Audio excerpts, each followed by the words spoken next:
Okay, so natural segmentation part 2. So we have school districts with teachers in them, and it drives sort of total ARR here. And what we see is actually that if we lay out the different school districts, we get some different revenue numbers, and then because of the annual contract value, the average value of these accounts, some of these accounts, the majority of them, we're not going to do outbound sales on. They're just going to have inbound sales, self-service, and some of them are valuable enough so that we want to do outbound sales. Now, let's say that you started this motion and you went on for a couple of years and you started to sell to this market in this way.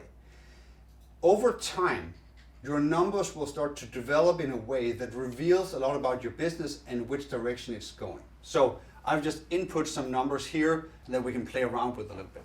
So let's say that in a given year, you sold 2 of these accounts, 5 of these, 20 of these, and 50 of these. That's great, right? So total, it's 77 accounts, like good year, okay. Some of them, of course, are way smaller, like these are just like 2,000 a piece or so, and these are 400,000 a piece, right? So here you made 100,000 new ARR, and here you made 800,000. So the enterprise customers are way bigger, right?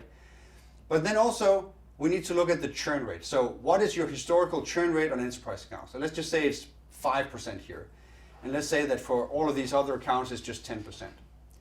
Now what you can do is that you can take the sales velocity, the new sales that you have, let's say in the last year, and divide it by your historical churn rate. So you can say 2 divided by 5%. So 2, let's say, divided by 0.05 equals 40. And that means that whenever you grow to 40 customers, any new sales is going to be offset by churn. At this rate of sales and this rate of churn, we're going to end up with something like a little under 800 customers. And if we then take these customers, 40 customers, and multiply by the annual contract value, I've just done it like in rough numbers here, annual contract value here is around 400K, then we can see that these 40 customers are going to be worth 16 million. These 50 are going to be worth 2.5, these 200 are going to be worth 10, and these 500 are going to be worth 1.1. So we now get to decide which is the more attractive market for us and where we should actually spend our money.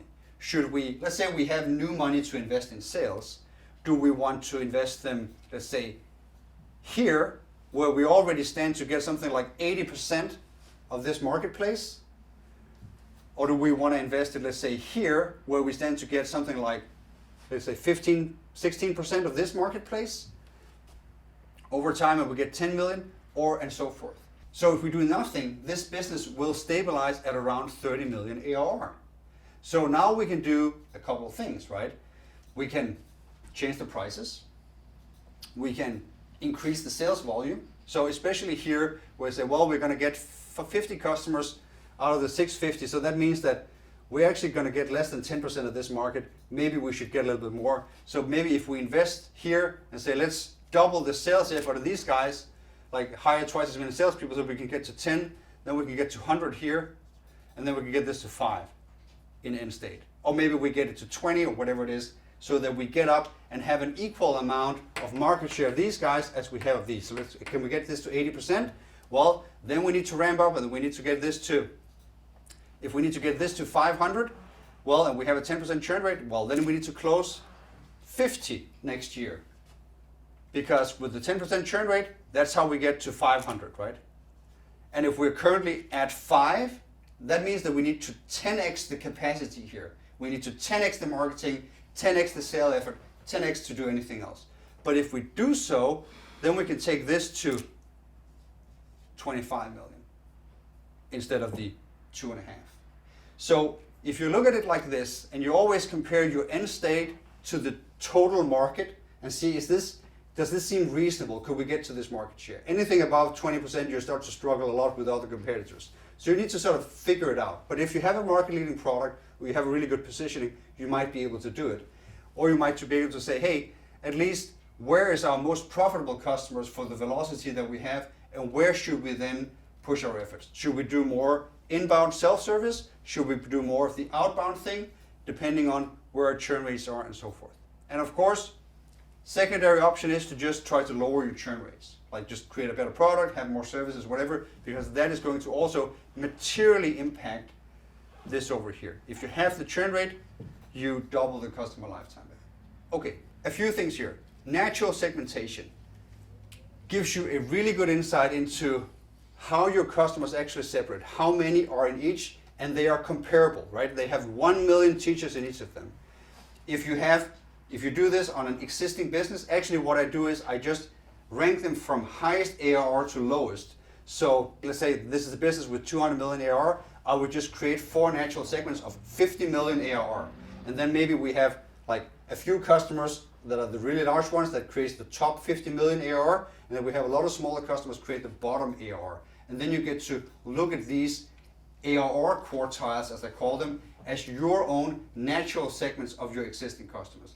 And it's just a really powerful way to break down what happens to what type of customer in your current portfolio, how they're priced against competitors, what their churn rates are, how quickly you get them, and so forth. Use it to project ahead to sort of look at where you're going with your existing sales rates and churn rates, but also potentially to look at, hey, for these particular customers, let's say for these, let's say 50 here, let's say that's all your customers that we have, how strong are we from a product perspective compared to competitors? Do we have pricing power? And maybe you have pricing power for your enterprise customers, but not for your smallest accounts, because they don't care as much, and maybe there's more competitors in this space. So pricing power can be very unequally distributed across these. So maybe you would be able to say, hey, these prices are fine, but we actually think that we can do a lot better than $20 a teacher, even for the stronger one, because now that we have the 40 accounts here, or 50 or whatever we have, we know that they're not going to churn. Like with the churn rate this low, they're likely to stick around even if we raise prices. And that's how you can do something like this, and then you create price increases like this, where you just grab another 16 million from the market, and they have nowhere else to go. So natural segmentation can be used once you have the business up and running as well, to create decisions like this. Where do we invest in sales? Where do we have the pricing power and so forth? And not just at the beginning, where you're trying to figure out how to sell to these different segments. So that was part 2. I hope it's useful to you. It is one of the frameworks I use a lot to get an overview of what we should do, because it's just a much more detailed and granular way to answer a lot of the questions we have, as opposed to just trying to answer it for all of the customers at the same time. So thank you for watching.